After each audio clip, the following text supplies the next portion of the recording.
But in his version, Faust is very curious. He's a scholar, but he's at the point where he just doesn't understand the relationship we have to God, to evil, and so he's literally doubting and questioning, and so the devil actually comes to him in a guise as a black dog, not Sirius Black, of course, but the black dog thing, and as he engages with this black dog, which becomes Lucifer or Satan, he basically agrees with Satan that if Satan gives him certain powers to understand and answer all his questions, especially with regard to love, that he would give him his soul, that he would, of course, surrender his soul at the end to Satan. Well, the typical story associated with Faust is that, this is a really bad decision on your part to ask for something finite, limited, and then give up your infinite soul as a payment for this limited stuff. But what happens with Goethe is he ends up becoming so intelligent. The Faust character becomes so intelligent and loving that he's actually rescued from that result, and so in a sense conquers Satan, even though he's made this contract. So it's a very different kind of story. Faust becomes a hero, really, that he conquers, this kind of evil, whereas the previous versions of it, it's always bad. It's always bad for Faust. Don't do that. It's a warning story. Don't offer yourself up to Satan in for wisdom or something.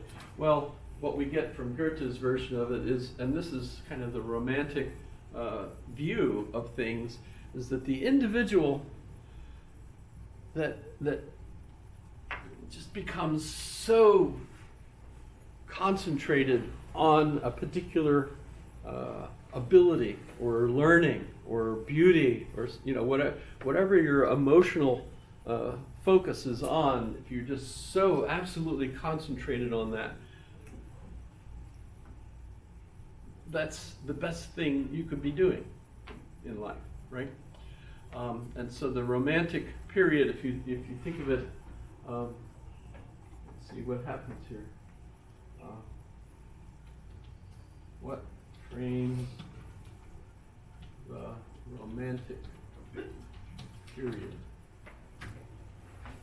Let's see what it says.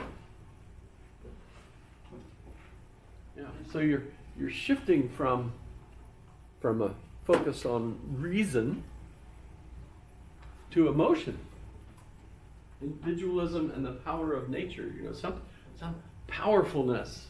So if you think of the heroes plus the art, the way it depicts it, it's emotional.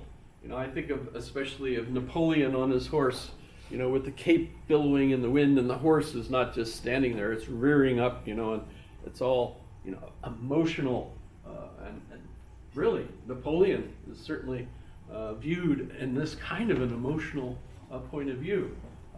So they're basically giving up on the idea that reason can accomplish the meaning in life. What instead is each individual has to, as an individual, pick what's especially important to them and just stress that, and you focus on that. We still get that in guidance counselors. You go in and I don't know what I want to take, and then, well, follow your passion. What the hell does that mean? Follow my passion. I don't know what I'm doing.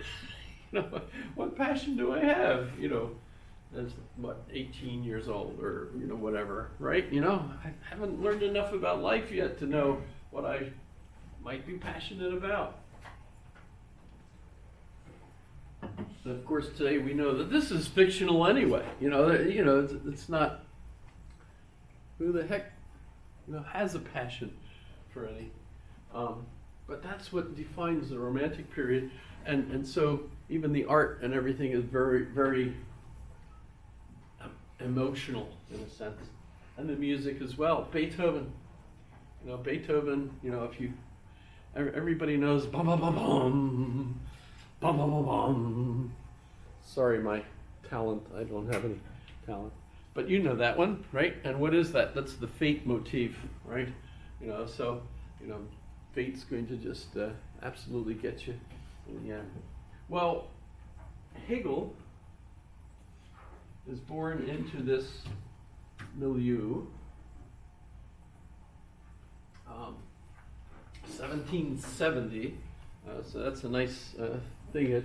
It fits right in with 6 years later. Remember, is that great year for Pinot Noir. If you're into 1776 and what was famous about that. Oddly, he's as a student in Tübingen University, which is still there, and a great university in Germany. And he has two roommates that are absolutely outrageously famous as well. The one is Friedrich Schelling, and the other is Friedrich Hölderlin. Schelling is also going to be a famous philosopher, in fact, more famous than Hegel initially. And in fact, the interesting thing about Schelling is he's a little bit younger as well, even though they were roommates together. But Schelling is the one who gives us existence philosophy, which that's actually existentialism, and yet at the same time, he's not considered the founder of existentialism. One of his students, Soren Kierkegaard, is considered the first existentialist. I just think that's dumb. He obviously called his philosophy existence philosophy. And he was primarily interested in nature. And one of his contemporaries, in fact, one of the ones who married the same wife, because Caroline was married to three of them, including Schelling. It was quite a romantic experience, I'm sure, for them. But I think I mentioned the book Magnificent. How do you spell Magnificent Rebels? And it's Wolf, Andrea. Magnificent Rebels. If you get a chance, read that. And it's all really about Caroline and how she knew all these different significant individuals associated with Goethe. But notice, I think I mentioned also that she also wrote The Invention of Nature, which is Humboldt's. So Humboldt is one of the ones, I think it was William Humboldt, though, that married Caroline. But the invention of nature, the realization of obviously nature's there, but the realization that nature is all one big interconnected system, and that what happens, on the mountains at this height in Peru happen on this height in Peru. There's a relationship there.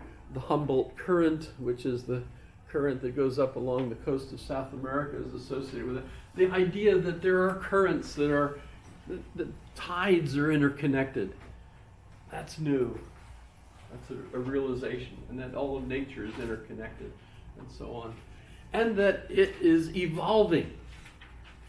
This is part of this whole picture, is that this stuff is dynamic and changing. So that you have, for example, the universe is expanding. We completely agree with that. Nobody disagrees with that today. We don't think that there's a steady state universe, although we might say that all of time and space exist at once in some sense. But if you're looking at the stars, we know that there's a redshift because the stars, depending on how far away they are moving away from us at an increasing speed the farther away they are. And so you could figure out roughly where stars are by the redshift. You know, when you say this is this kind of star, it should look like this, but you can see that the red color has shifted this direction, which means it's going that fast away from us. So we know that oddly, everything in the universe is moving away from us.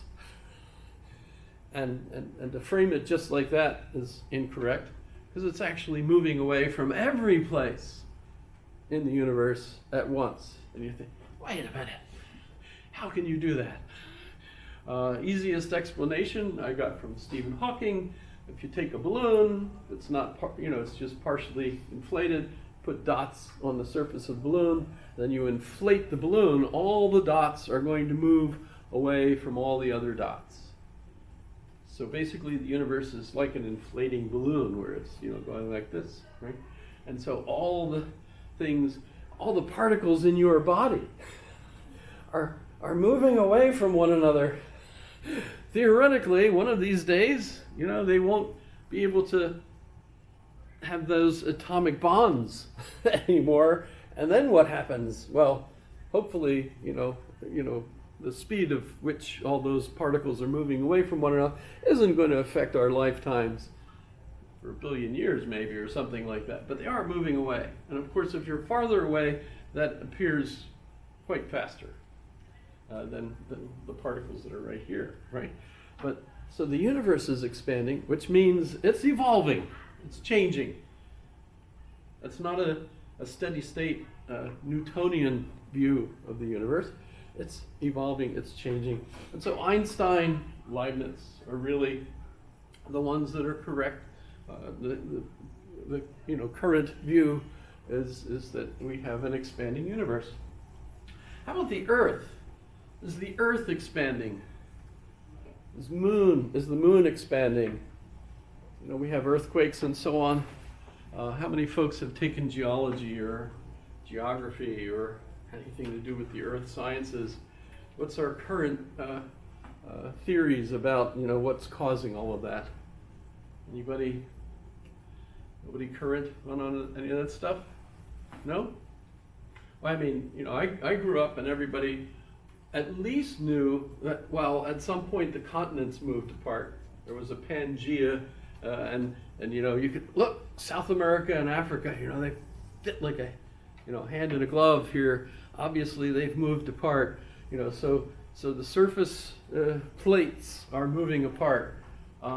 That's one view, and I think the dominant view still for the most part, but there's other people that point out, the actual size of the earth seems to be expanding, and that might explain why things are moving apart. It's not necessarily that plates are moving apart from one another.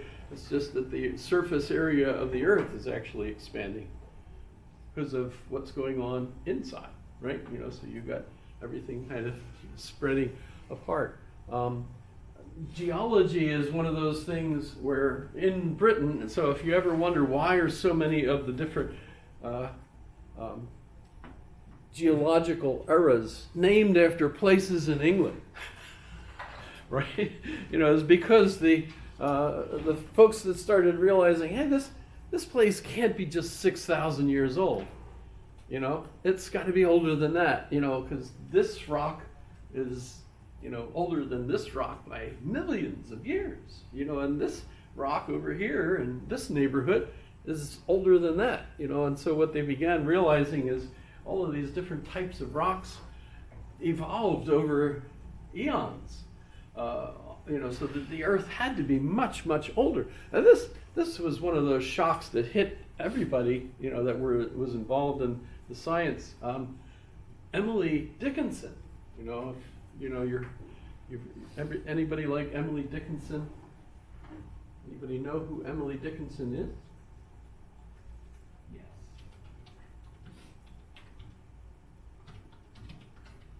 There's even a song, as you read your Emily Dickinson. No? Nobody knows that song.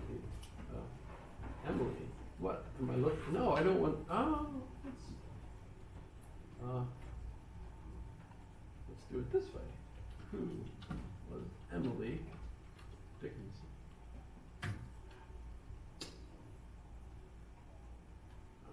By the way, her father was one of the senators that was involved in the Civil War, or where they argued that slavery was wrong. Abolition, right, is involved in that. And in fact, they're part of the group that got Lincoln elected, because a lot of the people from where she grew up moved to a new state and insisted that that state be slave-free, and so on. So there's all kinds of history associated with her. She was also involved in The Atlantic, the magazine The Atlantic, which has recently been in the news. It's kind of fun. You know, she was one of the first subscribers to The Atlantic, and her poems really were published in The Atlantic. But she is involved in education as a girl, which is like, wow, how did this happen? In fact, oddly enough, it's the women that get the scientific education. The men are supposed to study the classics, Greek, Latin, the typical education that, you know, males are supposed to get, so they become members of the elite ruling class, right? But women, you guys can study science. That's good for women, right? Because you can, you know, cook and sew and create stuff, and you have to garden. You garden, you know which plants are good to eat. You know, I don't know. Why would women be the ones that should do science? Notice that when you're talking about a contemporary of hers, Charles Darwin,